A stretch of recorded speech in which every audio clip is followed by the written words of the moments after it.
Hello friends, welcome back to my YouTube channel Delhi को blog. कैसे हो आप लोग? उम्मीद है सब अच्छे होंगे, सब बढ़िया होंगे और जो अपनी प्रिपरेशन है वो भी आप लोग अच्छे से कर रहे होंगे। आज हम बात करने वाले हैं आरपीएफ सब इंस्पेक्टर एग्ज़ाम की, जो कि आपका 2 दिसंबर से एग्ज़ाम है वो स्टार्ट होने जा रहा है और तकरीबन ये मान के चलो कि 4-5 शिफ्ट के अंदर 12 तारीख तक वो एग्ज़ाम है वो चलेगा।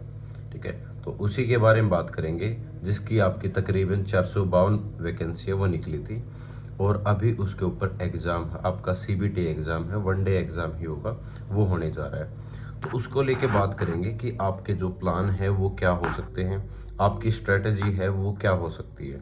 ठीक है, उन सारे मुद्दों के ऊपर बात करेंगे कि आप किस तरीके से एग्ज़ाम हो निकाल सकते हो अपने पहले ही अटेम्प्ट के अंदर। ठीक है, और क्या क्या चीज़ें हमें पढ़ाई अभी इस टाइम है, क्या क्या चीज़ें हमने पढ़नी चाहिए, कितने किस हिसाब से मॉक लगाने चाहिए। ठीक है, उन सभी मुद्दों के ऊपर बात करेंगे कि अपना जो टारगेट है वो हमें कितना लेकर चलना चाहिए ताकि हमारा जो सिलेक्शन है वो हो सके। आपको पता है उसके बाद आपका फिजिकल भी कंडक्ट करवाया जाएगा, जो कि आपका तकरीबन 10 गुना बच्चे हैं वो बुलाए जाएंगे। मतलब आपकी जो वैकेंसी है वो 452 वैकेंसी है, तो 4520 के तकरीबन आपके जो सेलेक्टेड कैंडिडेट हैं वो बुलाए जाएंगे फिजिकल के अंदर।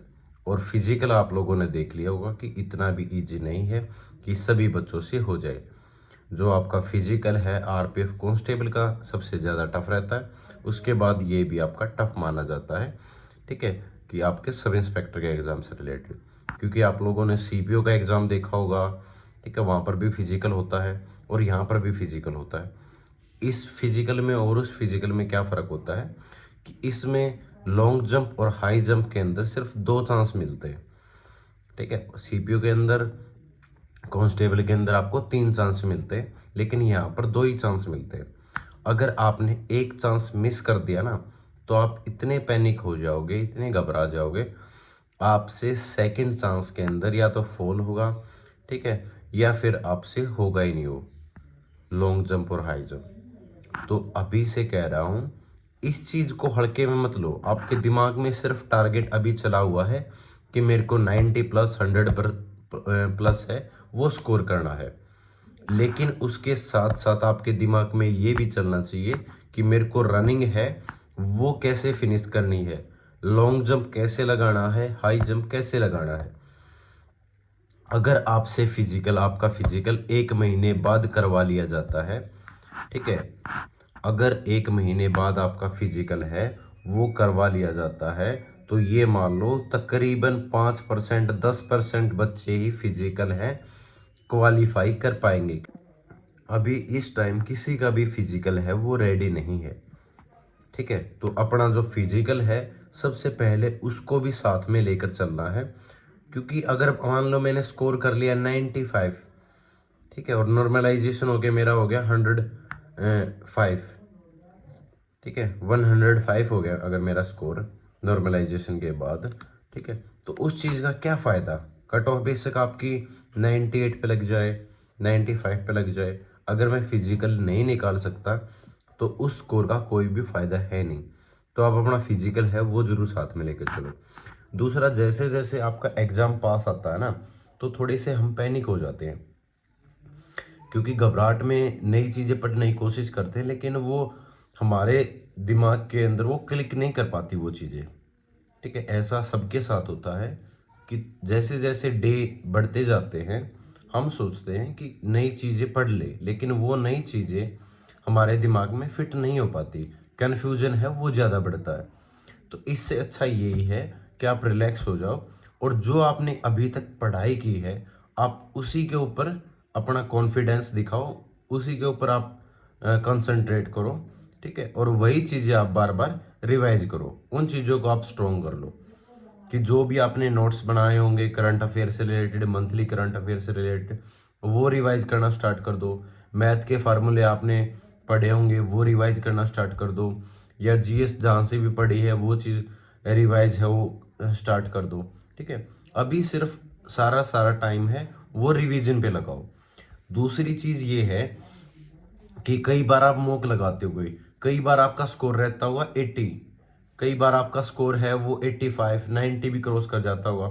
कई बार ज़्यादा स्कोर करने का कारण यही होता है कि कई क्वेश्चन आपके वो पिछले वाले क्वेश्चन है वो रिपीट हो जाते हैं। ठीक है, कई क्वेश्चन रिपीट होने के साथ साथ कई क्वेश्चन आपके क्या हो जाते हैं, प्रीवियस ईयर जो आपने पहले से ही पढ़ रखे हैं वो उसके अंदर ऐड हो जाते हैं, जिससे आपका 10 नंबर का जो स्कोर है ना ओवरऑल वो बढ़ जाता है और आप खुश हो जाते हो कि हाँ मेरा स्कोर है वो बढ़ गया। ऐसा नहीं है, आप सिर्फ ये सोचो कि हाँ मैंने क्या नया सीखा है।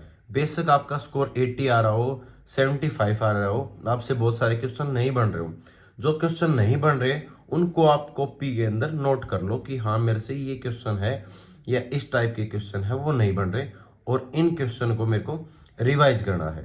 ठीक है, इस चीज़ से बेनिफिट ये होगा कि आपको अपनी जो कमियां हैं उनका पता चलेगा कि हाँ इसके अंदर मैंने इतना काम नहीं किया, यहाँ पर मेरी कमजोरी है और यहाँ पर मैं क्वेश्चन है वो गलत कर सकता हूँ। ठीक है, उसके बाद ये चीज़ें करने के बाद अगर आपका मान लो बेशक स्कोर ज़्यादा बन रहा है कम बन रहा है, उस चीज़ पे मत जाओ। आप ये सीखो आप कितना सीख रहे हो, आप ये सिर्फ ये चीज़ देखो कि आप उन चीज़ों से कितना सीख रहे हो। ठीक है, कट ऑफ यही रहेगी आपकी। अगर आप 90 के आसपास लेकर आ रहे हो ना स्कोर को, ठीक है, जो आपका रो स्कोर है अगर 90 के अगर आसपास लेके आ रहे हो तो आपके सिलेक्शन के अच्छे चांसेस हैं। ठीक है, ये मत सोचो कि मेरे को तो 100+ ही लेके आने, 110 ही लेके आने। 110 वाले बहुत कम मिलेंगे, 10 15 20 बच्चे ऐसे बच्चे मिलेंगे। ठीक है, 100 के आसपास वाले जो आपके बच्चे हैं वो ये मान लो कि 40% 50% बच्चे वहाँ पर मिलेंगे। ठीक है, 80 जो स्कोर है ना वहाँ पर सबसे ज़्यादा आपकी जो भीड़ है ना वहाँ पर मिलेगी। तकरीबन ये मान के चलो कि आपके 80% 70% बच्चे वहीं पर मिलेंगे 80 के आसपास। लेकिन हमें उस 80 को थोड़ा सा क्रॉस करना है। 5 नंबर 10 नंबर अगर आप क्रॉस कर जाते हो तो आप जो सिलेक्शन वाली लाइन है ना उसके अंदर आ जाओगे और आपका जो सिलेक्शन है वो हो जाएगा। ठीक है, क्योंकि सारी चीज़ें ये नहीं कि आपके रिटर्न पे ही डिपेंड है।